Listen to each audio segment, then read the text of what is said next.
नमस्कार दोस्तों। दुनिया की कोई भी चीज़ श्रापित हो सकती है, ये बात तो आप बहुत अच्छे से जानते होंगे। भूत प्रेत जैसी चीज़ें किसी को भी पोजेस कर सकती हैं, चाहे वो कोई इंसान हो, जानवर हो, पेड़ हो या कोई भी वस्तु। किसी इंसान का भूतिया हो जाना आपने कई बार सुने होंगे, हम लोग खुद कितनी सारी वीडियोस लेकर आ गए। किसी लोकेशन का भूतिया हो जाना, भूतिया बस, स्कूल, ट्रेन, ना जाने क्या क्या। लेकिन आपने किसी एक ऐसी चीज़ के बारे में नहीं सुने होंगे जो आपके घर में अभी भी आपको दिखाई दे रही है, और वो भूतिया भी हो सकती है। क्या? ऊपर देखिए ज़रा, पंखा। आपके घर का पंखा भी भूतिया हो सकता है। कैसे? नहीं समझ में आ रहा? मैं समझाता हूँ आपको एक कहानी के ज़रिए। ले चलता हूँ आज से लगभग 6 साल पहले, सन 2018 में, और सुनाता हूँ एक ऐसी घटना की कहानी जो आपको कपा कर आज रख देगी भाई। तो ये कहानी है एक बहुत ही सीधे साधे लड़के की, जिसका नाम सौरभ था। सौरभ का जीवन का एक ही मकसद था, उसको पूरी दुनिया घूमना था। बस उसकी घुमाई चलती रहती थी। घूमने फिरने से उसको इतना प्यार था कि एक टाइम का खाना मत दो चलेगा, लेकिन अगर उसको ये बोल दिया ना कि तू यहाँ घूमने नहीं जाएगा, तो उसकी सांस एकदम रुक जाती थी। वो बहुत सारी जगह घूमा था, लेकिन कभी मुंबई घूमने का उसका मुहूर्त नहीं निकल पाया था। 2018 के टाइम पे गर्मी का मौसम था, यही अप्रैल मई का टाइम रहा होगा। उसको टाइम मिला मुंबई जाने का। बोला ठीक है भाई, मुंबई में इतनी खतरनाक वाली गर्मी भी नहीं पड़ती है, जाते हैं मुंबई घूमने के लिए। बाकी सब जगह तो घूम ही चुके हैं, मुंबई नहीं हुआ है घूमना। और वो सोलो ट्रैवलर था। अपना बैग उठाता है और निकल जाता है। यहाँ पे आके बहुत घूमता है दिन भर। अपनी डिसाइड की हुई डेट में पहुँच गया था, सुबह सुबह पहुँचा था और शाम तक बहुत घूमा, और रात में उसको एक बढ़िया वाला होटल मिल गया अंधेरी के इलाके में, बढ़िया से। इसके पास पैसे थे, ये इनकम भी करता था। इसका ना कुछ ऐसा ऑनलाइन जैसा कुछ तो भी काम था, कुछ सॉफ्टवेयर डिज़ाइन करता था ऐसा ऑनलाइन फॉरेन के क्लाइंट्स के लिए। तो ये एक ड्रीम लाइफ जी रहा था। तो ठीक है, ये एक अच्छे खासे आलीशान होटल में एक कमरा लेकर वहाँ पर स्टे कर लेता है। उसको उसके एक फ्रेंड का वीडियो कॉल आता है रात के टाइम पे। बोलता है कि यार भाई, तू मुंबई गया है, वहाँ पे चोर बाज़ार के बारे में पता करना, एक से एक चीज़ें मिलती है वहाँ पे। जाने का जुगाड़ हो जाए तो जा, और थोड़ा वहाँ पे देख परख के चीज़ें लेकर आएगा ना तो मज़ा आ जाएगा। बहुत सस्ती सस्ती एक से बढ़ के एक चीज़ मिल जाएगी। ये बोलता है ऐसा है तो मैं पता करता हूँ। उसने उसी होटल के एक रूम सर्विस वाले लड़के से पता कर लिया कि कैसा क्या सीन है भाई, इधर चोर बाज़ार जाने का, मैं कितने बजे जा सकता हूँ, कहाँ पर है। और किस्मत से वो जो लड़का था उसने पूरा मतलब ये भी बताया कि इनफैक्ट जहाँ पर चोर बाज़ार लगता है उसके पास में ही मेरा घर है। तो बहुत डिटेलिंग में बता दिया। उसने बोला बेस्ट है। सौरभ ने क्या किया, प्लान कर लिया कि अगले दिन सुबह सुबह उठकर वो चोर बाज़ार निकल जाएगा। और चोर बाज़ार सुबह सुबह ही भरता है शायद मुंबई का, ऐसा मैंने भी सुना हूँ। तो वो सुबह सुबह निकल गया वहाँ पे, बढ़िया घूम रहा है, चीज़ें खरीद रहा है, और कोई उसको ठग नहीं पा रहा है क्योंकि दुनिया घूमा हुआ है वो। एक दुकान में पहुँचता है, ऐसे घूमते घूमते उसको दिखाई देता है एक बहुत ही प्यारा सा एंटीक कुछ तो भी ऐसे स्टैचू जैसा था। उसका उस पर दिल आ जाता है। उस एंटीक स्टैचू की कीमत पूछता है, तो दुकान वाला ऐसी कीमत बताता है कि इसका दिमाग ख़राब। बोलता है क्या बात कर रहे हो भाई? दुकान वाला बताता है कि 250 साल पुराना है, इतना सस्ते में तो नहीं मिलेगा। तो इसका बजट नहीं बैठ रहा था, ये लौटने लगा उस दुकान से। लेकिन उसी समय उसकी नज़र पड़ती है दुकान में रखे हुए एक पंखे की तरफ। ये पंखा एक टेबल पंखा था, टेबल फैन था, और दिखने में बहुत ही ज़्यादा डिफरेंट।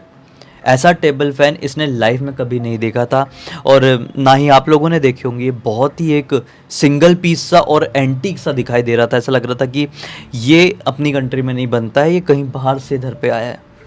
एकदम खुश हो गया उस पंखे को देखकर, और बोला भाई साहब ये कितने का है? तो दुकान वाला उसको बड़े ध्यान से देखने लगा। बोलते बताइए ना, इतने ध्यान से क्या देख रहे हैं, बताइए ये पंखा कितने का है, मैं लेना चाहता हूँ, मुझे अच्छा लगा। दुकान वाला बोलता है कि आप ये सही में लेना चाहते हो? तो बोलता है हाँ, तभी तो पूछ रहा हूँ। तो लेकर जाओ, ऐसे ही लेकर जाओ, और यहाँ पर लेकर मत आना, लेकर जाओ जाओ। दुकान वाले के चेहरे में एक अलग सी चमक आ गई ये चीज़ बोलकर। इसने सोचा पागल है ये दुकान वाला पक्का, ये 250 साल पुरानी मूर्ति की भी इतनी ज़्यादा कीमत बताया, और ये पंखा जो बहुत ही ज़्यादा इंटरेस्टिंग और कमाल का दिखाई दे रहा है, जो कि दुकान में भी कोई भी ख़रीद लेगा, नई दुकान में, नई पंखे की दुकान में, उसका बोल रहा है कि फोकट में लेके जाओ। मैं लेके जाता हूँ। वैसे भी यहाँ पर बहुत सारे लोगों को लोग ठगते हैं, आज मैं इस चोर बाजार वाले दुकान वाले अंकल को ठग देता हूँ। उसने उठाया वो पंखा और निकल गया बाहर।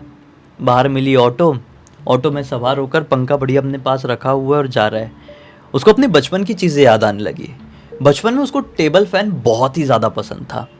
ऐसा था ना कि वो ना बचपन में जो ऊपर अपना जो सीलिंग फ़ैन होता है उसको चलाता ही नहीं था सोते टाइम। अपने कमरे में टेबल फैन लगाता था और उसके एकदम पास में ऐसा मुंह रख के सोता था। उसकी जो आवाज़ थी ज़ूं, ये वाली आवाज़ उसको बहुत ज़्यादा प्यारी लगती थी। पंखा चल रहा होता था तो उसके पास जाके ऐसा करता था तो आवाज़ भी कटने की आवाज़ सुनाई देती थी। आप लोगों ने भी, बहुत सारे लोगों ने किए होंगे जो 90s के टाइम के हैं। तो खैर इसको वो सारी चीज़ें याद आई और ऐसी पंखा पकड़ के रखा है। अचानक से उसकी नज़र नीचे पंखे में गई और उसने देखा कि पंखे की जो पंखुड़ियाँ होती है उसके नीचे एक ऐसा छोटा सा बॉक्स जैसा होता है, उस बॉक्स के ऊपर कुछ लिखा हुआ है। ये एक अलग ही भाषा थी। ये हिंदी, इंग्लिश, उर्दू, अरबिक ऐसी कोई लैंग्वेज नहीं है, ये कुछ डिफरेंट ही है। इसका एक भी अल्फ़ाबेट इसने जीवन में कभी नहीं देखा है। जबकि ये नॉलेजेबल पर्सन था, फॉरेन के क्लाइंट्स के साथ ये डील करता था, तो इसको लैंग्वेजेस का ज्ञान था। लेकिन ये कौन सी लैंग्वेज लिखी हुई थी इसको समझ में नहीं आ रहा है। कुछ 2 लाइन का कुछ लिखा हुआ है और फिर उसके नीचे छोटे छोटे अक्षरों में लिखा हुआ है मृत्यु मंत्र। उसका दिमाग ख़राब हो जाता है, बोला ये क्या था, ये मैंने पढ़ा और इसमें मृत्यु मंत्र लिखा हुआ है। तो पंखे को ऐसा टॉल मटोल के देखने लगा। पंखे के बिल्कुल निचले हिस्से में क्या लिखा हुआ था, शैतानी श्रापित। ऐसा शैतानी लिखा हुआ है और नीचे लिखा हुआ है श्रापित। बोला ये कैसे हो सकता है। शायद वो जो दुकान वाला है इस पंखे को श्रापित मानता है, भूतिया मानता है, इसलिए उसने मुझे फ्री में दे दिया। लोगों के बीच में बहुत सारी ऐसी अफवाहें या रूढ़िवादी चीज़ें फैली हुई रहती है जिसके चक्कर में बिना मतलब के ही लोग कुछ चीज़ों से बचते हैं। वैसे ही वो दुकान वाला भी रहा होगा। उसको किसी ने बोल दिया होगा कि ये पंखा भूतिया है, तो वो अपने पास रखना नहीं चाह रहा था, इसको बस निकालना चाह रहा था। और जितने लोग आते होंगे पंखे को ध्यान से देखते होंगे श्रापित, भूतिया, शैतानी, मृत्यु मंत्र ये सब लिखा हुआ है, हम नहीं लेंगे।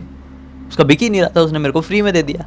वैसे भी मैं ये सारी चीज़ों पर विश्वास नहीं करता हूँ क्योंकि सारी चीज़ें होती नहीं है, तुमसे क्या लेना देना। ये सारी चीज़ें सोचते ही अपने होटल में पहुँच गया। होटल में पहुँचा, अभी तक दोपहर का ही वक्त था। इसने पंखा रखा, कुछ चीज़ें ख़रीदा था वो भी रख दिया और फिर बाहर घूमने के लिए निकल गया। ये गेटवे ऑफ इंडिया तरफ प्रॉपर घूमा, अच्छा से फिर दिन भर घूमा है अपना। फिर जब रात हो गई तो बहुत थकान हो गई, बोला अब सोऊंगा, बहुत थकान हो गई, जाता हूँ अपने होटल में। होटल जैसे ही पहुँचा, अपने कमरे का दरवाज़ा खोला, अंदर का नज़ारा देखकर हक्का बक्का। अंदर जितना भी इसका सामान था सब तहस नहस है। इसके बैग में जितने भी इसे कपड़े रखे हुए थे, इंपॉर्टेंट चीज़ें रखी हुई थी, लैपटॉप रखा हुआ था, सब निकल कर ऐसा फेंका हुआ है। इनफैक्ट 1-2 कपड़े तो इसके फटे हुए हैं। इसको गुस्सा आ गया, बोला कि ये होटल का मैनेजमेंट है कि क्या है, इनकी मैं ऐसे करके आता हूँ। ये गया सीधे नीचे रिसेप्शन में, फ़ोन नहीं लगाया, डायरेक्ट गया धमकते हुए और बोला कि क्या बेवकूफ़ी है, मेरे रूम को इतना गंदा करके क्यों रखे हो, मेरा सामान में हाथ लगाने की हिम्मत कैसे हुई, ये वो करके। तो इन लोगों ने बोले सर सॉरी, लेकिन हमारी ऐसी कोई पॉलिसी नहीं है, हम आपके परमिशन के बिना आपके कमरे को साफ भी नहीं करते हैं, तो हम में से कोई भी व्यक्ति आपके कमरे में नहीं गया है सर, ये इम्पॉसिबल है। इसने बोला अच्छा तो सीसीटीवी दिखाओ मेरे रूम के सामने कि अब भी समझ में आ जाएगा कोई गया है कि नहीं गया है। इसने प्रॉपर सीसीटीवी फास्ट फॉरवर्ड करके देखा। जब से सुबह से निकला था अपने रूम से, तब से इसके रूम के आसपास भी कोई नहीं भटका था अब तक। इसने बोला ये कैसे हो सकता है। हमने मन में थोड़ा बड़बड़ाया, बोला साला कुछ मैंने खा पी तो नहीं लिया गलत कि मैंने ये कर दिया था सुबह जाने से पहले। अच्छा ठीक है, मैं आपसे सुबह बात करता हूँ, मैं बहुत थका हूँ, मैं देख लूँगा क्या हुआ है क्या नहीं, ऐसा बोल के ये चले गया। और जब इसने गुस्से में चिल्लाया झूठा था ना, तो बहुत सारे लोग जो होटल में आए हुए थे, वो बाहर थे उस समय, उन लोगों ने सुन लिए थे। तो ये होटल एक रेप्यूटेड होटल था और उस समय मैनेजर को थोड़ा बुरा लगा कि ये हमारे इतने रेप्यूटेड होटल के बारे में ऐसा क्यों बोल रहा है, 10 गेस्ट भी सुन रहे हैं, नाम ख़राब होगा, लेकिन क्या बोल सकते थे। खैर ये अपने रूम में गया और इस वक्त रात के लगभग 10 साढ़े 10 बज रहे थे। खाना वाना इसका बाहर से हो गया था। बढ़िया से इसने डिसाइड किया कि आज मैं सीलिंग फैन नहीं चलाऊंगा, आज मैं एसी नहीं चलाऊंगा, बचपन की यादें ताज़ा करूंगा। मूड बहुत अपसेट है, टेबल फैन चलाऊंगा ना तो जो मेरा दिमाग ख़राब हुआ है वो ठीक होगा, क्योंकि मैं शायद फिर नॉस्टैल्जिया में चले जाऊंगा। नॉस्टैल्जिया में जाने के बाद सब अच्छा लगेगा, है ना। तो उसने बढ़िया से लगाया टेबल फैन, सब बंद कर दिया। अपने बिस्तर के बाजू में एक स्टूल था, वहाँ पे रख दिया और बिस्तर में सोने लगा। सोए हुए पता नहीं सो कितना टाइम हुआ होगा, रात हो गई थी, आधी रात का वक्त, बाहर बिल्कुल सुनसान, गाड़ी वाड़ी की आवाज़ नहीं आ रही है। इसकी ऐसी नींद खुली, इसकी ऐसी नींद खुली तो इसने क्या देखा कि जैसे कि ये समझ लो इसका ये बिस्तर है, ठीक है, ये इसका सिर है, ये इसका पैर है, ऐसा सो रहा है और पैर के उधर तरफ पंखा चल रहा है। तो इसने क्या देखा कि एक औरत काली साड़ी में इसके जस्ट बाजू में लेटी हुई है, लेकिन बिल्कुल अपोजिट डायरेक्शन में, मतलब इसके पैर के पास उसका सर है और इसके सिर के पास उसका पैर है। ये देख के घबरा गया कि ये कौन औरत है भाई, ऐसे घुस गई। तो ये गुस्से में हड़बड़ा के उठा और चिल्ला, ए कौन हो तुम, और ऐसे कैसे मेरे कमरे में घुसी चली आई, क्यों सो रही हो यहाँ पे। लेकिन वो औरत उस तरफ मुखी हुई है, इस तरफ मुंह नहीं, ये इस तरफ है। ये चिल्ला रहा है फिर से, लेकिन वो औरत कोई रिस्पॉन्स नहीं कर रही है। थोड़ा सा ऐसा हिला के, ए कौन हो तुम, कौन हो, ऐसा बोला तो भी वो नहीं पलटी। तो फिर वो गुस्से में खड़े हो गया, मेरी तरफ पलट रही होगी नहीं कि मैं हाथ उठाऊं अभी। वो औरत पलटती है ऐसे धीरे से और इसको बड़ी बड़ी आंखों से देखती है। वो औरत का जो चेहरा था ना, यहाँ से यहाँ तक पूरा फटा हुआ था और जिस बिस्तर में जिस पॉइंट में वो सो रही थी, यहाँ से टप टप टप टप खून की धार बह रही थी, वो पूरा बिस्तर भरा हुआ था। उसका दिमाग खराब हो गया, ये बहुत ज़ोर से चिल्लाया और चिल्ला के भागा है, क्योंकि बहुत वो वाला नज़ारा था, या तो डरा देने वाला या डिस्गस्ट फीलिंग वाली वो जो होती है ना, वो वाली फीलिंग थी। तो ये भाग गया बहुत ज़ोर से बाहर, एकदम चिल्लाते हुए। अब बाहर ना एक आदमी कोई रहा होगा जो टहल रहा होगा, पता नहीं क्यों टहल रहा था वो, इतनी रात गए, कोई गेस्ट ही था, इसके आजू बाजू कहीं रहता था, कुछ कर रहा होगा, मोबाइल वोबाइल चला रहा होगा, किसी से बात कर रहा होगा। तो उस आदमी ने बोला, अरे भाई साहब क्या हो गया, इतना चिल्लाए क्यों भाग रहे हैं। तो उसने बोला, अरे मेरे रूम में कोई औरत है और वो ऐसी ऐसी दिखाई दे रही है। तो आदमी ने बोला कि अच्छा चलिए देखते हैं बोला आपके रूम में। तो ऐसे दोनों आगे बढ़ के देखे तो रूम में कोई भी नहीं, कुछ भी नहीं, सिर्फ बिस्तर के ऊपर वो खून के धब्बे थे, जैसे कि वो गिरा हुआ था, इसने देखा था ना, वो टपक रहा था उस औरत का। तो इसने वो नोटिस कर लिया था खून के धब्बे, लेकिन वो आदमी ने नहीं देख पाया। आदमी ने बोला, कोई तो नहीं है सर, देखिए कोई नहीं है, रिलैक्स, आपने कोई बुरा सपना देखे होंगे, आप जाइए आराम कीजिए, आप बहुत थके हुए लग रहे हैं। इसने बोला, कमाल है यार, ये बड़ा स्कैरी सपना था, लेकिन ये खून क्या है यार, शायद हो सकता है वो दिन में जो भी कांड हुआ था, मतलब मेरा जो सामान अमान फैला हुआ था, ये उनमें से ही किसी का जिसने फैलाया है, या फिर मेरा ही कुछ रहा होगा, पता नहीं। मैं इग्नोर मारता हूँ और सोता हूँ, मेरे को बहुत थकान हो रही है। ये सो देखिए कि इसके रूम में ना बहुत कुछ हो गया था, सामान फैला हुआ था, कपड़े फटे हुए थे, तो अब 2-4 बूंद खून की भी दिख गई, तो अब क्या ही ये बोलेगा यार, ये हुआ कैसे, इसको जवाब ही नहीं मिला है। और अभी दूसरे आदमी ने भी घुस के देखा, कोई भूत भात दिखाई नहीं दी थी।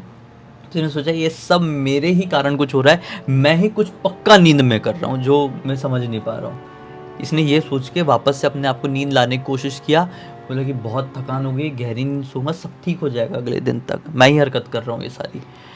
ये सोया ही है, वापस से इसको 1 घंटे हुए होंगे, 2:30-3 का समय हुआ रहा होगा। अब इसको ना कुछ तो भी cut cut cut cut cut cut cut cut cut cut cut करने की आवाज़ सुनाई देने लगी, सोते सोते, बहुत डिस्टर्बिंग आवाज़ थी।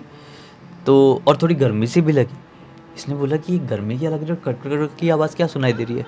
आँख खोला तो क्या देखता है कि एग्जैक्टली वो जो पंखा है, टेबल फैन, उसके सामने वही औरत बैठी हुई है। क्योंकि पीछे से देख के उसको समझ गया था, जब भी वो बिस्तर में सो रही थी तो उसका करवट ही देखा था पीछे वाला हिस्सा, तो अभी ये देख के समझ गया। तो ये पंखा है समझ लो, ये औरत बैठी हुई है, ठीक है, और ये ऐसे पीछे से देख रहा है। तो पंखे को ना उस औरत ने पूरा कवर कर ली है और एकदम उसके पास, जैसे ये पंखा चल रहा है और मैं वो औरत हूँ, ठीक है, वैसा समझो। तो ये पंखा चल रहा है और ये औरत है और ये वो पीछे से देख रहा है, और उसके कारण पंखा की हवा पूरी कवर हो गई है। अब गर्मी का टाइम है तो पंखा सिर्फ अकेला ये चल रहा है और ये औरत बैठी हुई है, तो गर्मी तो लगेगी ही ना। तो मतलब ये घबरा गया देख के, पहले तो कि गर्मी लग रही है, ठीक है, भाड़ में जाए, ये औरत वापस से मुझे कैसे दिखाई दे रही है। मैं कुछ बोलता नहीं, उसने सोचा, मैं डायरेक्टली उठ के उसको देखता हूँ वो कर क्या रही है, और फिर इशारा से पूछूंगा, क्या मैडम, क्या सीन क्या है, कौन हो तुम और कैसे मेरे रूम के अंदर आ जा रही हो। इसी चक्कर में ये धीरे से अपनी एक पतली सी चादर ओढ़ा हुआ था उसको हटाया, उतरा बिस्तर से और घूम के वो पंखे के सामने जैसे ही गया है, उस औरत का चेहरा देखकर इसकी तो क्या हालत हुई मैं क्या बताऊं। उसने क्या देखा पता है, वो औरत, पंखा चल रहा है, वो टक टक टक टक टक टक टक काय की आवाज आ रही थी मैं बताऊं, पंखा चल रहा है, उसके सामने बैठी हुई है अपनी जीभ निकाल के, और वो जो पंखा चल रहा है ना उसकी जीभ पूरी खट खट खट खट खट खट करके कट रही है, और उसका जो पूरा मामला है वो ऐसा बाहर निकल के ऐसा फव्वारा मार रहा है और नीचे भी पूरा बह रहा है। वो पीछे से देख नहीं पाया था ये चीज़। अरे बाप रे, चिल्ला के बोला किसकी ऐसी की तैसी औरत से नहीं बात करूंगा, ये होटल के मैनेजमेंट में कुछ तो भी गड़बड़ है। भागा ये फिर से चिल्लाते हुए नीचे, और जितने गेस्ट सो रहे थे सब जाग गए। नीचे फिर चिल्लाने लगा, तुम लोग चोर लोग भेज रहे हो, ये भेज रहे हो, वो भेज रहे हो, तुम्हारा ऐसा मैनेजमेंट है, वैसा मैनेजमेंट है, बहुत सुनाता है, बहुत सुनाता है। ये बोलते हैं सर 1 मिनट, आप ऐसे हमारे ऊपर इल्ज़ाम नहीं लगा सकते, चलिए चलिए आपका रूम दिखाइए। रूम में आके देखे कोई नहीं, फिर से सीसीटीवी चेक किए कोई नहीं। इन लोगों ने क्या बोल दिया कि सर एक काम कीजिए, आपको बहुत प्रॉब्लम हो रही है ना हमारे होटल से, आप निकल जाइए, आपका जो भी आज का रेंट आपने दिए थे हम आपको रिफ़ंड कर दे रहे हैं, लेकिन हम अपने होटल की रेपुटेशन के ऊपर ये चीज़ नहीं आने देंगे। इसने बोला ऐसे कैसे निकाल सकते हो, मैं नहीं जाऊँगा। बोले नहीं सर आपको जाना तो पड़ेगा, नहीं तो हमारे पास और भी तरीके हैं, आपके कारण हमारी रेपुटेशन को प्रॉब्लम हो रही है हमारे होटल में, जबकि कुछ भी ऐसा नहीं है, आप अपना जाके किसी डॉक्टर से इलाज कराइए। ऐसा ऐसा बोल दिए। 10 लोग देख रहे थे, गेस्ट लोग सब जाग गए थे ना, इसके पीछे पीछे नीचे आ गए देख क्या मैटर हो गया क्या नहीं। इसने बोला रुको मैं तुमको तो बताता हूँ अभी। ये ऊपर गया ये सोच के कि मैं अपना मोबाइल उठा के किसी को फ़ोन करूँगा, है ना, लेकिन इसकी नज़र फिर से वो पंखे की तरफ पड़ी, और उसी समय मतलब कैसे नहीं ये डेस्टिनी ने करवाई कि पंखे को देखते से ही उसको वापस से वो नीचे लिखा हुआ मृत्यु मंत्र दिखाई दिया। इसने बोला साला हो सकता है ये पंखा सचमुच में श्रापित, भूतिया या कुछ तो भी गड़बड़ वाला पंखा हो। इन होटल वालों के तो सबक मैं सिखाऊंगा अच्छे से, जो मेरे को सबके सामने बोल दिए कि डॉक्टर से अपना इलाज कराइए, पहले मैं ये पंखे की एस्तेसी करता हूँ। उसने पंखा उठाया, किसी को कुछ नहीं बोल रहा है, अपना मोबाइल उठाया, पंखा उठाया, गुस्से गुस्से में बाहर निकल गया। होटल वाले देखते रह गए कर क्या रहा है, सब समझ गए थे कि ये थोड़ा सा क्रेक है, ठीक है। उसने पंखा उठाया, सब निकला, और किस्मत से मुंबई का है, अंधेरी जैसी लोकेशन है, बाहर ही ऑटो मिल गई। ऑटो में बैठा और ऑटो वाले को बोला कि कचरे घर के पास ले चलो, जहाँ पे कचरा वचरा डंप होता हो, नाला वाला कुछ भी। तो ऑटो वाला बोला ठीक है भाई। ऑटो वाले को मालूम था, ऑटो वाला भगाते हुए लेके गया कि नाला, मतलब एक ब्रिज जैसा बना हुआ, उसके नीचे नाला है जहाँ पे गंदगी डंप होती है। तो उसने वो पंखा लिया और नाले में फेंक दिया और चैन की सांस लिया। इसको थोड़ी एक राहत जैसी फील हुई। इतने में इसने देखा कि वो ऑटो वाला अपनी ऑटो घुमा के ना रोड के उस पार चले गया है। बोला अरे यार ये उस पार क्यों चले गया है, क्या हो गया भाई, उधर क्यों चले गया, ऐसा चिल्ला है। बोला सर अपन को वापस जाना है ना। बोलता है हाँ ठीक है आ रहा हूँ। इतने में इसने अपने जेब में एक सिगरेट भी रखा हुआ था, सिगरेट निकाला, सिगरेट पिया, थोड़ा चैन की सांस लेने के लिए। ख़त्म हुई, बुझाया। अब जैसे ही ऑटो वाले के पास जा रहा था, रोड का एक साइड क्रॉस किया, दूसरे साइड में पहुंचा कि तेज रफ्तार से आई कार और भाड़ से उड़ा डाली। एकदम 10 फीट की उछाल मारा है, बहुत भयंकर वाली उछाल मारा था, और सीधे नीचे, नीचे मतलब नाले में नहीं, सीधे रोड में, बहुत बुरी तरीके से। किस्मत से ऑटो वाला देख लिया था, ऑटो वाला भला आदमी, ऑटो वाले ने बैठाया उसको, तुरंत जैसे तैसे करके अपने ऑटो में एडजस्ट किया और फुल स्पीड में हॉस्पिटल लेकर गया। उसका मोबाइल भी उसने लॉक नहीं किया था उस समय, वो चालू किया रहा होगा, और उसका ऑटो लॉक वाला सिस्टम नहीं था मोबाइल में। तो ऑटो वाले ने उसके मोबाइल से निकाल के तुरंत ही उसके माँ बाप को फ़ोन कर दिया। माँ बाप ने बोले कि आपका बहुत बहुत धन्यवाद, हम लोग पहुँच रहे हैं। माँ बाप पहुँचे, ऑटो वाला तो चले गया, क्योंकि ऑटो वाला तो चश्मदीद था और उसके सामने सब देखा था, उसने कुछ गड़बड़ नहीं किया था, उसमें कुछ किसी का हाथ नहीं था ऑटो वाले का। तो ऑटो वाला चले गया, उसके माँ बाप आ गए। अब माँ बाप आए हैं, माँ बाप के आने के 2-3 घंटे बाद इसको होश भी आया। अगले दिन, एक दिन क्रॉस हो चुका है, अब होश भी आया। माँ बाप ने पूछा बेटा तुझे क्या हो गया है, तो उठते से ही बोला मेरी भूत ने जान ले लिया। तो मम्मी बोलती क्या हो, क्यों बेटा क्या बोल रहा है तू।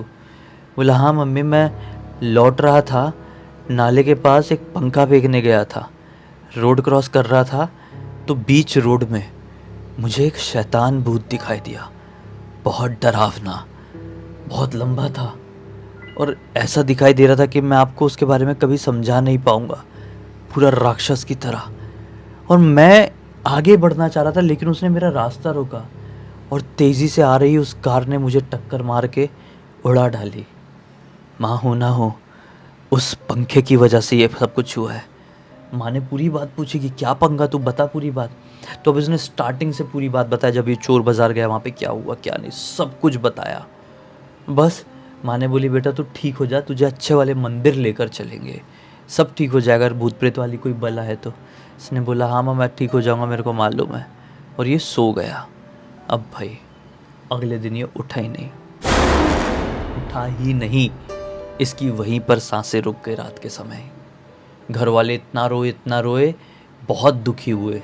इसे घूमने फिरने का शौक़ इसे एक ऐसी दुनिया में ले जाकर शायद डंप कर दिया जहाँ से ये अब तक आज़ाद हुआ भी होगा या फिर नहीं। क्योंकि कहा जाता है कि भूत प्रेतों की वजह से जिस किसी की भी मृत्यु होती है उन्हें स्वर्ग नर्क ये सब नहीं मिलता है, वो सब भूत प्रेतों की ही दुनिया में ट्रैप हो जाते कुछ समय के लिए, फंस कर रह जाते हैं। कई तो सालों साल तक 100-200 साल तक फंसे रहते हैं जो प्रेत आत्माओं की दुनिया में फंस जाते हैं। इस पूरी घटना की जानकारी सौरभ के ही छोटे भाई गौरव ने मुझे इंस्टाग्राम पर लिख कर भेजा। बहुत ही स्कैरी घटना थी ये देखा जाए तो। और सबसे बड़ी बात ये है कि वो पंखा किसी को ना मिला हो। अगर किसी को पंखा किसी ने उठा लिया हो कचरे से या किसी के पास गया होगा तो आगे क्या होने वाला है किसी को नहीं पता। समझ में नहीं आ रहा है कि ये पंखे के कारण नहीं हुआ कि जैसा लोग बोल रहे थे होटल वाले कि इसका दिमाग ख़राब हो गया, ये पागल हो गया है, ये कुछ वैसा रीज़न निकला। डॉक्टर्स नहीं बोले कि इसके माइंड में कुछ तो भी हुआ था, चेकअप वेकअप हुआ होगा ना प्रॉपर, तो बोले कुछ तो भी एक गड़बड़ दिखाई दे रही है, जो एबनॉर्मल सा कुछ तो भी दिखाई दे रहा है, थोड़ी स्वेलिंग दिखाई दे रही है। तो डॉक्टर्स का ये कहना हुआ कि ऐसी सिचुएशंस में इल्यूजन्स बहुत होते हैं, जो चीज़ नहीं होती है वो भी दिखाई देती है। लेकिन अब क्या बोले, विज्ञान तो हमेशा से ही ऐसी चीज़ों को इल्यूजन बोलता आ रहा है। मेडिकल साइंस कभी भूत प्रेत वाली चीज़ों को एक्सेप्ट नहीं करता है। पता नहीं अब क्या सच्चाई थी क्या नहीं, कुछ भी हो सकता है, लेकिन एंड में तो यही है कि एक परिवार ने एक अपना लड़का खो दिया। इससे बड़ी बात और क्या हो सकती है। इसी एक नोट के साथ अब इस कहानी का अंत करते हैं। अब तक इस वीडियो को देख लिया तो लाइक ज़रूर कर देना, चैनल को सब्सक्राइब करके बेल आइकन दबा के ऑल के ऑप्शन में क्लिक करना, क्योंकि इसी तरह के हैरान कर देने वाले खौफनाक वीडियोस डेली आप लोग के सामने लेके आते रहते हैं। इंस्टाग्राम के लिंक इस वीडियो के डिस्क्रिप्शन बॉक्स में जाए, क्लिक करके डायरेक्टली वहाँ पर पहुँच जाना। और इसी तरह की कोई भी कहानी, टॉपिक या जानकारी आप लोग के पास भी है तो लिख भेजना। हो सकता है मेरा अगला वीडियो कल आपके हिसाब से बन रहा हो। तो चलिए कल फिर से मिलते हैं, तब तक के लिए बहुत बहुत धन्यवाद। आपका दिन शुभ हो।